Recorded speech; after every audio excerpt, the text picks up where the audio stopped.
करली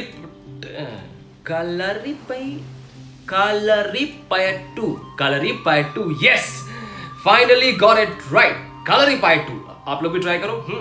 वैसे आपको बता दूं कि इस टंग ट्विस्टर के पीछे मार्शल आर्ट्स की एक बहुत ही पुरानी, लंबी और एक्साइटिंग कहानी है।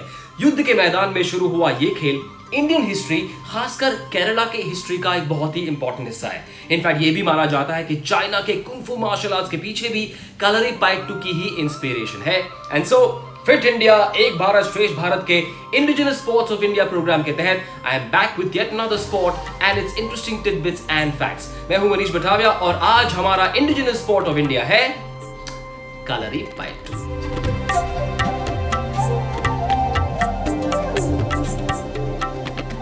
कलरीपयट्टू वर्ल्ड के सबसे एंशिएंट मार्शल आर्ट्स में से एक है। यह खेल इंडिया के हिस्टोरिक कल्चर का एक इंपॉर्टेंट पार्ट रहा है। कलरीपयट्टू भारतीय मार्शल आर्ट्स की सबसे पुरानी कलाओं में से एक है। अब आप इसके मीनिंग के बारे में सोच रहे होंगे, है ना? मैं हूं ना, बता देता हूं। कलरी का अर्थ है ट्रेनिंग फील्ड और पयट्टू का अर्थ है प्रैक्टिस विद और विदाउट वेपन्स, यानी हथियारों के साथ या बिना हथियारों के अभ्यास। अब जरा सोचो, कलरीपयट्टू है कि नहीं सभी मार्शल आर्ट्स पर भारी। कई लोग तो कलरीपयट्टू को mother of all other Asian martial arts भी कहते हैं। How fascinating, isn't it? ये खेल केरला के नॉर्दर्न और सदर्न पार्ट से शुरू हुआ और फिर कर्नाटका और तमिलनाडु के कई इलाकों में काफी फेमस हो गया।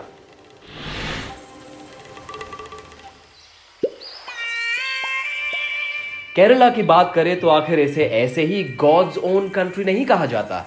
यहाँ की नेचुरल ब्यूटी किसी को भी अपनी तरफ अट्रैक्ट कर सकती है। यहाँ का रिच कल्चर, यहाँ की ग्रीनरी, यहाँ के लोग, यहाँ का खाना, language variations, blending of various religions, यहाँ का डांस, म्यूजिक, स्पोर्ट्स, सब कुछ ही खास है, अलग है।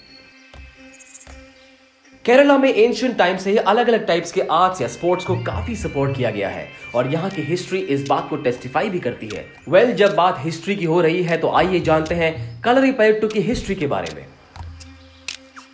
हर खेल का अपना अपना इतिहास, अपना ओरिजिन होता है और अन्य खेलों और कलाओं की तरह ही कलरीपयट्टू का भी एक बहुत ही फैसिनेटिंग इतिहास है और आप सोच भी नहीं पाओगे ये खेल कितना पुराना है।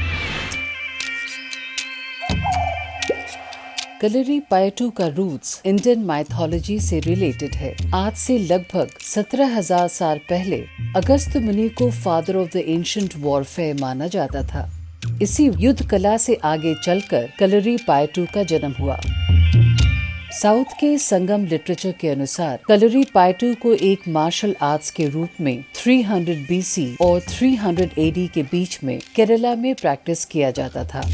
हालांकि कलरीपयट्टू को ऑफिशियल रिकॉग्निशन 1362 AD में ही मिला।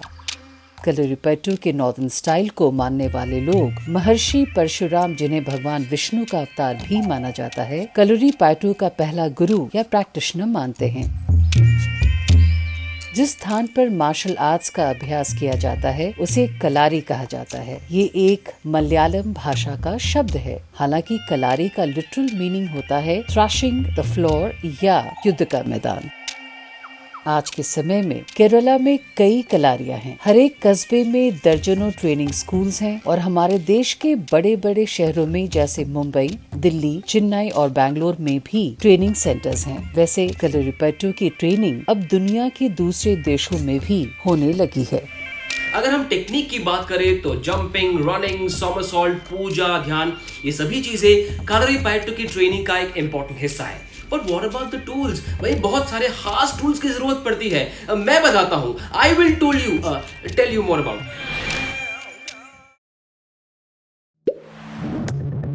अब इक्विपमेंट या टूल्स के बारे में बात कर ही रहे हैं तो आपको बता दें कि कलरीपयट्टू में स्वॉर्ड यानी तलवार सबसे इंपॉर्टेंट टूल है। इसके अलावा long stick, short stick, spear, kukri, club, short sword, deer horn dagger, curve stick और फ्लेक्सिबल स्वॉर्ड जैसे वेपन्स का भी इस्तेमाल किया जाता है। इन टूल्स का इस्तेमाल ट्रेनिंग सेंटर्स में अपनी सुविधा के अनुसार किया जाता है। हालांकि डैगर, कर्व स्टिक और फ्लेक्सिबल स्वॉर्ड इस खेल में सबसे ज्यादा इस्तेमाल किए जाने वाली टूल्स हैं। प्रैक्टिस मेक्स मैन परफेक्ट और इसी तरह से कलरीपयट्टू में भी सक्सेस के लिए जरूरी होती है डेडिकेटेड प्रैक्टिस और ट्रेनिंग। कलरीपयट्टू की ट्रेनिंग में अभी भी इंडियन कल्चर की पुरानी गुरु शिष्य परंपरा देखी जा सकती है। इस खेल की ट्रेनिंग का मेन एम होता है किसी इंसान की बॉडी और माइंड के बीच अल्टीमेट कोऑर्डिनेशन और कंट्रोल को एस्टैब्लिश करना। पूजा, ध्यान, body flexibility technique, body conditioning, foot movement, postures, ये सब कलरीपयट्टू की ट्रेनिंग के मेन कंपोनेंट्स हैं। इन बेसिक एक्सरसाइजेज में महारत हासिल करने के बाद कलरीपयट्टू की ट्रेनिंग की इंटेंसिटी धीरे धीरे बढ़ती है। स्ट्रक्चर्ड मैनर में तैयार किया हुआ सिलेबस एक स्ट्रॉन्ग बॉडी और फोकस्ड माइंड डेवलप करने में काफी हेल्प करता है। कलरीपयट्टू का ये ट्रेनिंग कोर्स आमतौर पर 5 लेवल पे होता है: बेसिक, इंटरमीडिएट, एडवांस्ड, सीनियर और फिर इंस्ट्रक्टर लेवल। कलरीपयट्टू के बेसिक लेवल में स्टूडेंट्स को डेली बेसिस पर प्रैक्टिस करनी होती है, जिसे नॉर्मली 3 महीने में पूरा किया जा सकता है। बेसिक लेवल के बाद इंटरमीडिएट लेवल तक पहुंचने के लिए 6 और महीनों की डेली ट्रेनिंग होती है। कलरीपयट्टू की ट्रेनिंग में हर लेवल पर 3D यानी डिसिप्लिन, डेडिकेशन और डिवोशन की बहुत जरूरत होती है। ट्रेडिशनली कलरीपयट्टू के 2 स्टाइल्स हैं, नॉर्दर्न स्टाइल यानी कि वड़क्कन कलरी और सदर्न स्टाइल यानी कि ठेक्कन कलरी।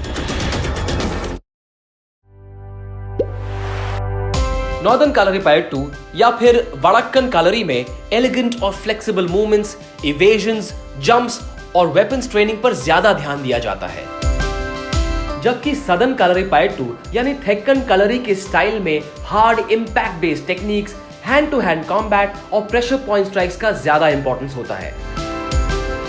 कलरीपयट्टू की ट्रेनिंग में बेसिक स्टेप से फ्लेक्सिबल स्वॉर्ड चलाने तक मेनली 18 टेक्निक्स हैं, जो 8 इंपॉर्टेंट पोस्चर्स यानी अष्टवडिमुकल का इस्तेमाल करके सिखाई जाती है। कलरीपयट्टू दुनिया का एक लौता ऐसा मार्शल आर्ट फॉर्म है जिसका उपयोग ट्रीटमेंट यानी उपचार के लिए भी किया जाता है। इस ट्रीटमेंट को कलरी मर्म कहते हैं और इसमें हर्बल ऑयल्स का यूज भी किया जाता है और इसके जरिए sprain, dislocation of the bones, muscle pull जैसी परेशानियों की ट्रीटमेंट कम समय के साथ साथ बहुत कम खर्चे में की जाती है। कलरीपयट्टू ट्रीटमेंट का इस्तेमाल स्पोर्ट्स इंजरीज को क्योर करने में भी किया जाता है।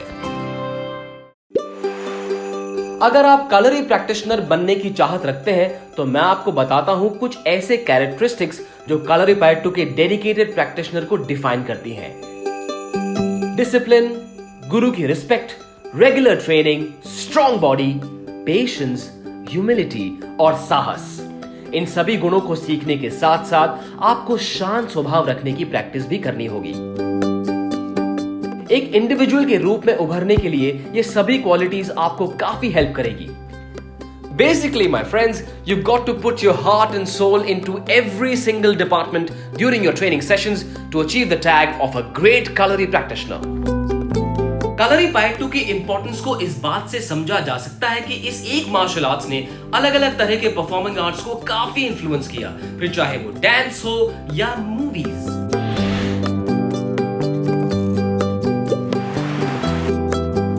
कलरीपयट्टू का इन्फ्लुएंस केरला के पॉपुलर ट्रेडिशनल डांस थेय्यम और कथकली पर रहा है। ये दोनों ही डांस फॉर्म्स एक जमाने में केरला के नायर और ईडवा और कई और कम्युनिटीज के द्वारा प्रैक्टिस किए जाते थे। These communities in fact comprised of the original kalari fighters. आपको ये जानकर हैरानी हो सकती है कि कई लोगों का ऐसा सोचना है कि कुंफू जैसे मार्शल आर्ट फॉर्म ने भी कलरीपयट्टू से ही जन्म लिया है।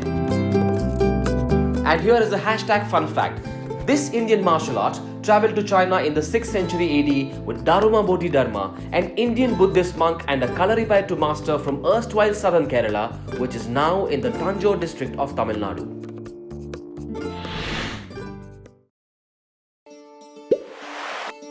Now let me tell you about a few popular movies in which our very own Kalaripayattu art form has been used.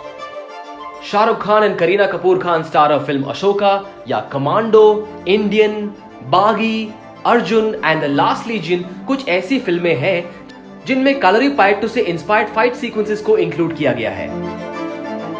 तो अब आप देख चुके हैं कलरीपयट्टू के प्राचीन इतिहास से लेकर मॉडर्न डे फिल्मों तक का suffer and I am sure आप में से कई लोग इस स्पोर्ट को पसंद करेंगे, इसे खेलना चाहेंगे। बट एज दे से variety is the spice of life. हम सबको ऑप्शंस बहुत ज्यादा पसंद है, नहीं कि भैया और दिखाओ, और क्या है, कुछ और दिखाओ। And so your wish is my command. I'll be back very soon with the fascinating story of another indigenous sport from India. Until then, stay fit, stay healthy.